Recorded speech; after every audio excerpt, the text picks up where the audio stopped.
저희가 주님만을 의지하니 날마다 주님의 귀한 사랑의 말씀을 듣게 해 주시옵소서. 내 영혼이 주님께 의지하니 내가 가야 할 길을 알려주시옵소서. 우리를 지켜주시는 하나님, 2020년 한 해의 반을 염려와 불안 속에서 보냈습니다. 이 위기 속에서 저희들 알 수 없는 앞날에 대하여 두려워할 때도 있으나 항상 기도하며 주님이 저희와 함께 하신다는 믿음 속에서 저희들 삶의 힘을 얻고 슬픈 마음에 주님의 위로를 받습니다. 그 어느 때보다 저희의 믿음을 강건히 지킬 수 있도록 이끌어 주시길 간절히 간구합니다. 매일 주님과 동행하는 삶을 살며 그런 저희의 삶을 통해 주님의 나라와 뜻이 임하게 하여 주시옵소서. 8월 한 달 동안 저희 수요 여성 예배를 통하여 선교사님들의 귀한 말씀을 들을 수 있는 특별한 시간을 허락해 주심에 감사합니다. 비록 여러 힘든 상황으로 저희가 직접 선교를 갈 수는 없으나 선교사님들의 말씀을 들으며 저희들 많은 은혜 받게 하여 주시옵소서. 선교사님들의 복음으로 많은 사람들이 주님의 사랑을 경험하게 하시고 또한 받은 그 사랑을 다른 사람들과 나눌 수 있게 하여 주시옵소서. 세계 여러 곳에서 사역하고 계시는 선교사님들이 믿음과 성령의 충만함 속에서 선교의 사명을 잘 감당할 수 있도록 그들의 필요를 채워주시옵소서.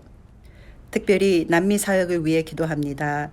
남미에 있는 많은 나라들이 전염병과 어려운 경제 속에서 힘들어하고 있습니다.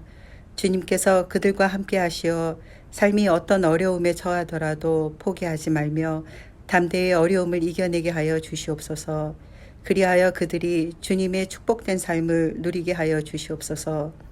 오늘 말씀을 전하실 목사님께도 하나님의 은혜와 자비가 충만하게 하여 주시옵소서. 주의 복음을 전하시는 선교사님과 그 가정에 주님의 축복과 건강 또한 지켜 주시옵소서. 오늘도 하나님이 저희와 함께 하심을 믿습니다. 두려워하지 말고 앞으로 다가올 일을 염려하지 않으며 오직 하나님만을 신뢰하길 원합니다.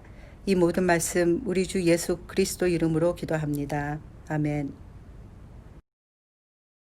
오늘 우리에게 주신 하나님의 말씀 창세기 12장 1절에서 3절까지 말씀입니다. 창세기 12장 1절에서 3절까지의 말씀 제가 읽겠습니다. 여호와께서 아브라함에게 이르시되 너는 너의 고향과 친척과 아버지의 집을 떠나 내가 내게 보여줄 땅으로 가라. 내가 너로 큰 민족을 이루고 내게 복을 주어 내 이름을 창대하게 하리니 너는 복이 될지라. 너를 축복하는 자에게는 내가 복을 내리고 너를 저주하는 자에게는 내가 저주하리니 땅의 모든 족속이 너로 말미암아 복을 얻을 것이라 하신지라. 아멘.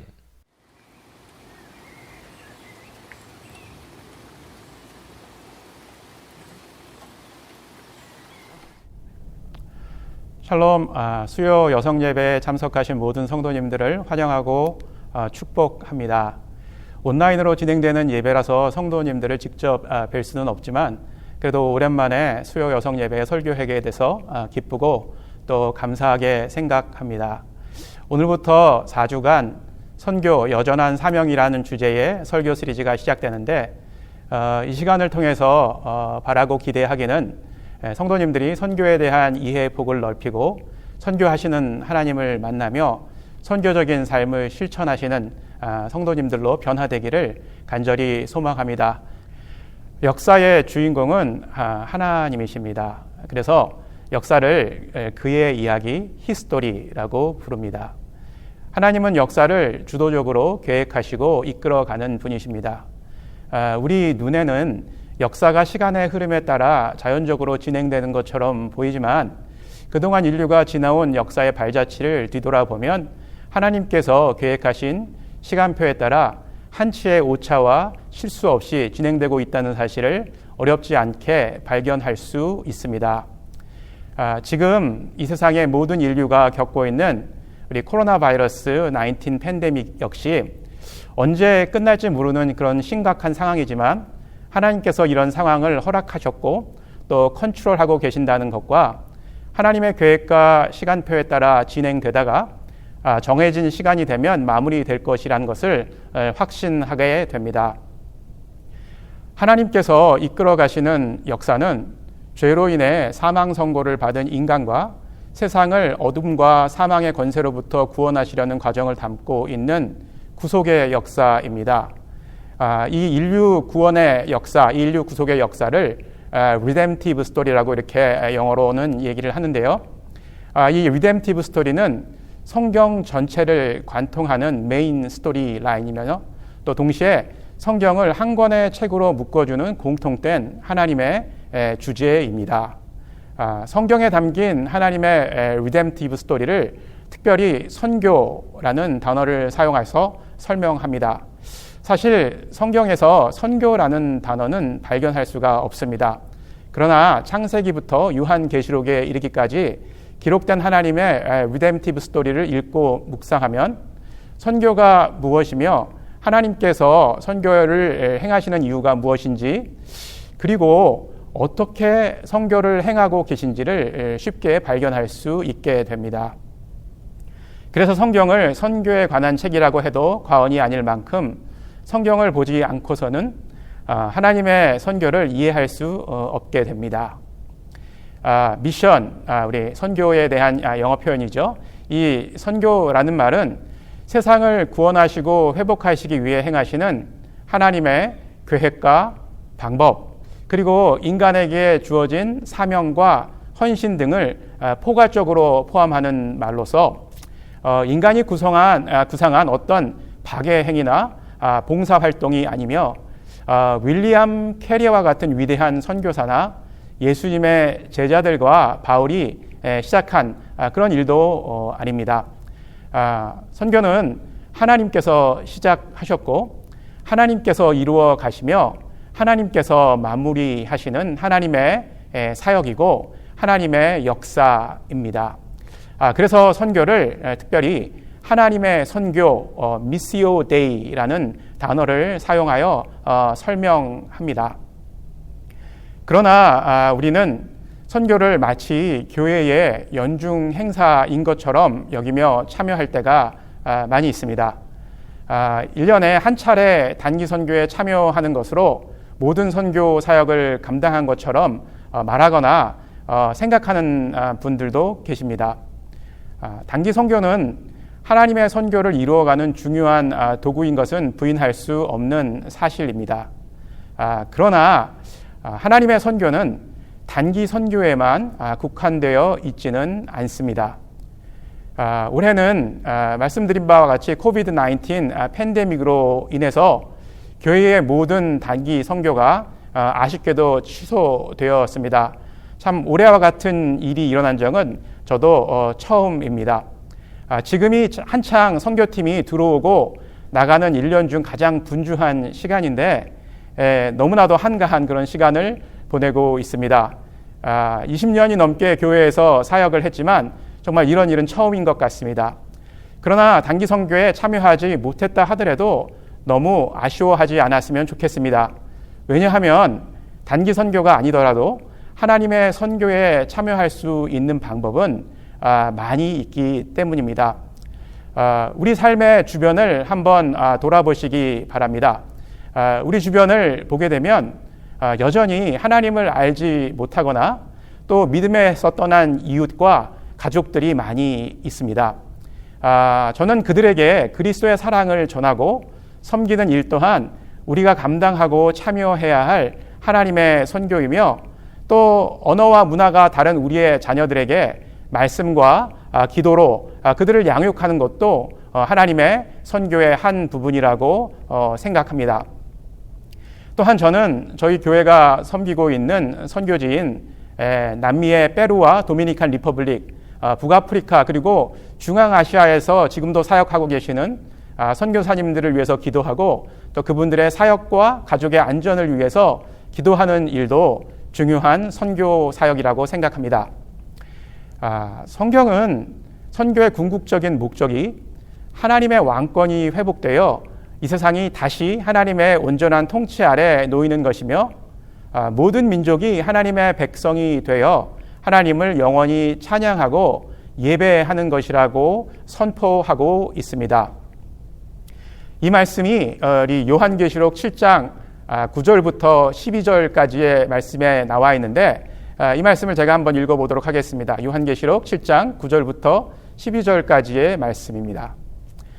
이 일 후에 내가 보니 각 나라와 족속과 백성과 방언에서 아무도 능히 셀 수 없는 큰 무리가 나와 흰 옷을 입고 손에 종려 가지를 들고 보좌와 앞과 어린 양 앞에서 서서 큰 소리로 외쳐 이르되 구원하심이 보좌에 앉으신 우리 하나님과 어린 양에게 있도다 하니 모든 천사가 보좌와 장로들과 네 생물의 주위에 서 있다가 보좌 앞에 엎드려 얼굴을 대고 하나님께 경배하여 이르되 아멘.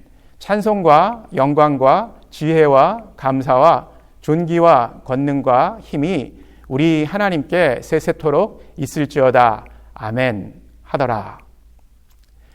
우리에게 잘 알려진 존 파이퍼라는 목사님은 그의 책 Let the Nations Be Glad에서 요한계시록의 이 말씀을 인용하여 선교의 목적은 모든 족속들이 하나님의 백성이 되어 하나님의 위대하심을 기뻐하고 찬양하는 것이다 라고 정의합니다. 그러기 위해서 예배가 없는 곳에 사는 사람들에게 복음을 전하여 그들이 교회를 이루고 하나님을 예배하고 찬양하게 하는 과정이 바로 선교라는 사실을 존 파이퍼 목사님은 이야기하고 있습니다. 하나님은 선교의 궁극적인 목적을 이루어 가시기 위해 특별한 방법을 사용하십니다. 그 특별한 방법이 바로 우리와 같은 연약한 사람을 부르시고 택하셔서 선교적 사명을 주시는 것입니다. 전능하신 창조의 능력으로 모든 것을 한 번에 그리고 완전하게 만드실 수 있는 그런 하나님이시지만 하나님은 언제나 연약하고 불안정한 사람을 통해서 하나님의 선교의 역사를 이루어가고 계십니다. 그래서 많은 사람들이 전면에 세워진 사람들만을 보고 역사의 주체가 사람이다라고 생각하는 실수를 범하기도 합니다. 그러나 사람을 움직이는 보이지 않는 손이 있다는 사실을 인식하지 못하면 역사의 핵심을 제대로 파악할 수가 없게 됩니다. 역사가 사람의 손에 의해 이끌어져 가는 것처럼 보이지만 그 뒤에는 사람을 움직이는 하나님의 손길이 있다는 사실을 인정해야만 하나님의 역사를 바로 이해할 수 있게 되는 것입니다. 하나님께서 선교의 목적을 이루어 가시기 위해 처음으로 택한 사람은 아브라함이었습니다. 갈라디아서 3장 8절 말씀은 아브라함에 대해 이렇게 기록하고 있습니다. 또 하나님이 이방을 믿음으로 말미암아 의로 정하실 것을 성경이 미리 알고 먼저 아브라함에게 복음을 전하되 모든 이방인이 너로 말미암아 복을 받으리라 하였는지라. 아멘. 갈라디아서 말씀에 의하면 하나님은 이방인들도 구원하시기 위해 아브라함을 부르시고 택하셔서 그로 말미암아 복을 받을 수 있는 길을 열어 놓으셨습니다. 그렇지만 이 갈라디아서의 말씀은 유대인들에게 있어서는 이해할 수도 받아들일 수도 없는 그런 말씀이었습니다. 그 이유는 유대인들은 자신들만이 구원받기 위해 선택된 민족이라는 선민 사상을 가지고 있었기 때문에 하나님의 마음에 담긴 그런 깊은 뜻을, 이방인들을 향한 깊은 뜻을 발견할 수 없었습니다. 그러나 하나님께서는 이스라엘뿐만 아니라 이 세상의 모든 민족들을 구원하기 원하셨으며 아브라함의 자손인 예수 그리스도를 통해서 세상 모든 민족이 복을 받고 구원에 이르기를 원하고 계십니다. 뿐만 아니라 하나님은 인간의 타락이 일어난 창세기 3장에서 이 세상을 구원할 그런 계획을 선포하십니다. 창세기 3장 15절의 말씀은 인간이 타락하여 그 죄값으로 사망의 형벌을 받자마자 하나님께서 그 인간과 세상을 구원한 계획을 세우시고 선포하신 최초의 복음이 기록되어져 있습니다. 그래서 이 말씀을 최초의 복음이 기록되어 있다 해서 원시 복음이다라고 이렇게 부르기도 합니다. 3장 15절 말씀을 함께 볼까요? 내가 너로 여자와 원수가 되게 하고 내 후손도 여자의 후손과 원수가 되게 하리니 여자의 후손은 내 머리를 상하게 할 것이요 너는 그의 발꿈치를 상하게 할 것이라 하고. 아멘. 이 말씀을 요약하면 여자의 후손이 사단의 머리를 상하게 함으로 멸망시키고 그리고 인간을 구원할 것이라는 굿 뉴스인 복음이 선포된다는 것을 이야기하고 있습니다. 그럼과 동시에 이 복음의 주인공이 바로 여인의 후손인 예수 그리스도라는 사실을 증거하고 있습니다. 오늘 본문으로 다시금 돌아가서 창세기 12장에 기록된 말씀은 하나님께서 아브라함을 부르시고 언약을 맺으시는 내용이 자세하게 기록되어져 있습니다. 이 말씀은 창세기 3장 15절에서 선포하신 인류 구원의 그런 계획을 하나님께서 이루시기 위해 드디어 움직이시는 그런 출발점이 되는 말씀입니다. 저희가 함께 읽은 창세기 12장 1절에서 3절까지의 말씀을 다시 한번 생각해 보면 하나님이 아브라함을 부르셔서 그와 맺은 약속에 대한 내용이 상세하게 기록되어 있다는 것을 기억하게 됩니다. 이 약속은 세 가지로 구분해서 이해할 수 있는데, 첫 번째는 아브라함에게 나라를 이룰 땅을 주시고, 두 번째로 열국의 아비가 되도록 자손을 허락하시며, 마지막으로 축복의 근원이 되게 하신다는 그런 약속입니다. 이 말씀에 매우 특이한 점이 있는데, 특이한 점은 세 절의 짧은 구절 속에 복이라는 단어가 무려 5번이나 나온다는 사실입니다. 이는 하나님께서 아브라함을 불러 약속하신 궁극적인 이유가 복을 주시기 위함이라는 것을 말해주고 있는 것입니다. 성경은 이 약속, 이 언약이 과거, 현재, 미래의 시간을 통해 성취되어 가고 있는 과정을 자세하게 보여줍니다. 창세기에서부터 시작한 이스라엘 민족의 형성과 출애굽기에 기록된 이스라엘 백성의 출애굽 사건을 통해서 하나님은 이스라엘 백성을 큰 민족으로 이루십니다. 이 큰 민족으로 이루신 것이 과거적인 언약의 성취라면, 아브라함의 자손에게서 나온 메시아인 예수 그리스도의 죽음과 부활을 통해 사단의 권세에 놓였던 모든 인간들에게 믿음으로 아브라함의 자손이 되어 하나님 나라의 백성이 되는 길을 열어주신 것은 현재적인 언약의 성취라고 이해할 수가 있습니다. 그리고 마지막으로 요한계시록에 기록된 예수님의 다시 오심을 통해 영원한 하나님의 나라를 완전하게 회복하시며 새하늘과 새 땅에 관한 약속, 즉 하나님의 마스터 플랜을 보여줌으로써 이 언약의 미래적인 성취의 모습을 보여주고 있습니다. 아브라함과 그의 후손을 통해 모든 민족을 하나님의 백성으로 삼으시겠다는 계획은 아브라함의 순종과 예수 그리스도의 순종을 통해서 성취되었습니다. 그리고 성령의 충만함을 받은 하나님의 말씀에 순종한 예수님의 신실한 제자들을 통해서 오늘날까지 계속해서 진행되어져 왔습니다. 우리 민족에게도 100여 년 전 조선을 찾은 선교사들을 통해 복음이 전해졌고, 전해진 복음을 믿음으로 받아들인 사람들이 주님의 복된 교회의 지체가 되어 하나님의 나라를 확장하는 일에 헌신하게 되었습니다. 그 결과 한국은 세계 열방에 선교사를 파송하여 복음을 선포하고 증거하는 나라가 되었으며, 하나님께서 허락하시는 영적인 부흥을 경험하여 세계에서 유래를 찾아보기 힘든 기독교가 발전한 그런 국가가 되었습니다. 그리고 이 영적 부흥이 다시금 다음 세대에도 이어져서 우리도 그 하나님의 은혜를 경험하고 있으며 계속해서 이 부흥이 이어져 갈 수 있도록 우리가 선교의 사명을 잘 감당해야 될 것이라는 사실을 우리가 인식하고 또 실천하고 있는 것입니다. 선교가 교회를 위해 존재하는 것이 아니라 교회가 선교를 위해 존재한다는 그런 말이 있습니다.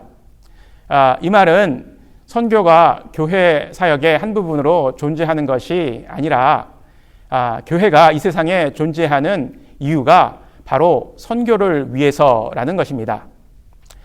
하나님은 아브라함에게 주신 언약의 현재적인 성취를 위해 이 땅에 교회를 세우셨습니다. 그리고 그 교회를 이루는 지체인 성도들을 통해서 하나님의 선교의 역사를 이루어가고 계신다는 그런 의미이기도 합니다.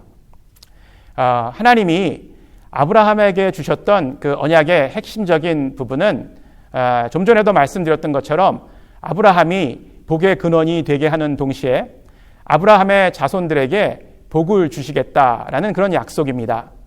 하나님께서 선교를 시작하시고 지금도 이끌어 가시는 그런 유일한 이유는 이 세상의 모든 족속이 복을 받게 하기 위함입니다.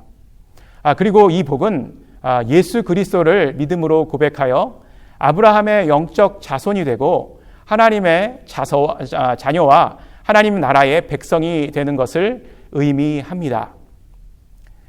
하나님은 선교의 하나님이시고 또 성경은 선교에 관한 책입니다.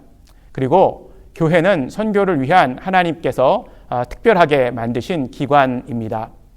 그리고 하나님은 교회의 지체를 이루는 저와 성도 여러분들을 하나님의 선교를 이루어 가시기 위해 오늘도 부르시고 계십니다. 아브라함은 하나님의 부르심 앞에 자신의 본토와 친척을 떠나 믿음으로 갈 바를 알지 못하고 나갔습니다. 예수님께서도 아버지 하나님의 뜻에 순종하여 하나님과 동등됨을 취하지 않고 하늘의 보좌를 버리고 이 세상에 오셔서 우리와 같이 되셨고 또한 십자가의 죽음을 통해서 구원을 완성하셨습니다.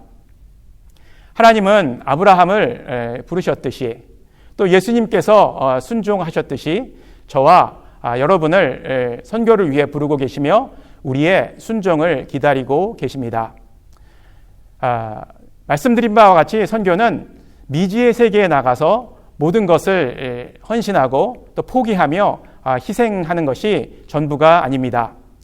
우리의 삶의 현장이 바로 선교직이고 우리가 순종해야 될 선교적인 사명이 있는 곳입니다.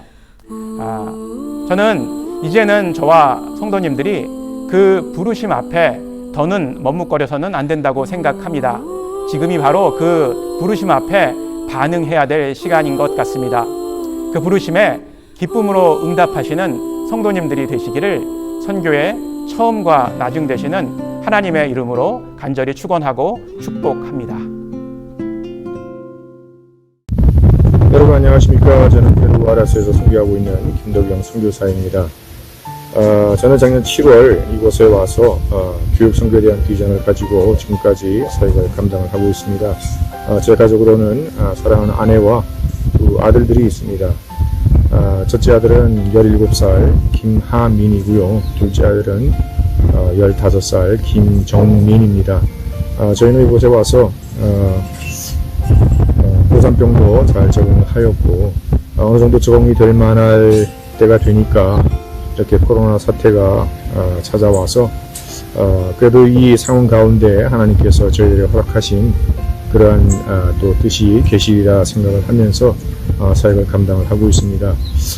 참 이곳 페루는 여러모로 참 어려움을 겪고 있는 것 같습니다. 물론 여러분들이 계시는 미국도 마찬가지고 전 세계 모든 나라가 코로나 이 사태로 인해서 많이 힘들어하고 있지만 특별히 이 페루 그리고 저희가 사역을 하고 있는 이 와라스라고 하는 지역은 리마에서 차로 한 8시간이 떨어져 있는 그런 곳인데요. 그러다 보니까 이 식료품 조달도 잘 되지 않는 그런 상황이고 더욱이나 의료품은 거의 동일한 그런 상태이기 때문에 여러 병원들이나 보건소 그리고 특히 경찰 같은 경우에는 마스크 같은 것들이 공급이 잘 되지 않아서 많은 확진자들이, 감염자들이 나타나고 있는 그런 상황입니다. 참 하나님께서 이런 상황 가운데에도 저희들에게 또 은혜를 베푸셔서 여러 후원자들을 통해서 작은 양이지만은 마스크와 그리고 식료품들, 그리고 특별히 저희가 이곳에 도착해서 이 센터 운영에 도움이 되고자 온갖 야채들과 또 옥수수 그런 것들을 심어서 이번 3월 말경에 수확을 하게 되었는데요. 그러한 것들을 주변에 있는 가난한 분들과 또 서로 나누면서 복음을 전할 수 있는 참 아름다운 그러한 시간들을 가지게 되었습니다. 또 이로 인해서 저희가 복음을 나눌 때에 많은 분들이 마음 문을 열고 또 하나님에 대한 그러한 더 진지한 자세로 복음을 듣는 그런 모습을 보고 참 감사한 시간들을 보내고 있습니다. 특별히 이곳은 의료진들과 또 이 코로나 바이러스 가장 최전선에서 일을 하고 있는 경찰 그러한 분들, 또 시청분들 그러한 분들이 이 나라 재정의 그 부족함으로 인해서 참 많은 어려움들을 겪고 있습니다. 또 그러한 모습을 볼 때에 저희가 가만히 있을 수가 없어서 저를 후원해 주시는 그러한 은혜로 또 특별히 초대교회를 통해서 마스크 등 개인 보호 장비들을 구입을 해서 이들에게 나눌 수 있는 그러한 참 좋은 기회들이 있었습니다. 그럴 때마다 우리 이 센터와 또 하나님의 이름으로 우리가 한다는 사실을 알리면서 또 복음을 전하는 그런 좋은 기회를 저희가 얻게 되었습니다. 저는 개인적으로 이 일이 고통받는 분들에게는 참 안타까운 그러한 일이지만은 그러나 이번 일을 통해서 많은 분들에게 하나님을 전하고 복음을 전하는 참 좋은 기회가 되고 있다는 사실을 여러분들에게 말씀을 드리고 싶습니다. 그리고 앞으로도 다가올 상황에 대해서 대비하기 위해서 저희는 이 센터 뒤에 있는 밭에 또다시 감자와 옥수수나 온갖 야채를 심어서 앞으로 수확이 되는 대로 앞으로 찾아올 경제 위기로 인해서 계획을 하고 있습니다. 특별히 저희들을 위해서 기도해 주시고요. 특별히 이곳 와라스라고 하는 지역은 리마에서도 많이 떨어져 있는 그런 곳이기 때문에 어떻게 보면 많이 외면되고 있는 그런 느낌을 가지게 됩니다. 여러분들의 기도와 또 여러분들의 후원이 절실히 필요한 그런 곳이기 때문에 여러분들께 또 이러한 메시지를 전하는 바입니다. 여러분들 힘드시겠지만은 또 하나님께서는 이러한 상황을 통해서 저희들에게 특별한 그러한 뜻을 가지고 계시다는 사실을 꼭 기억하시고 저희들 위해서도 기도를 빠뜨리시는 분을 도와주시기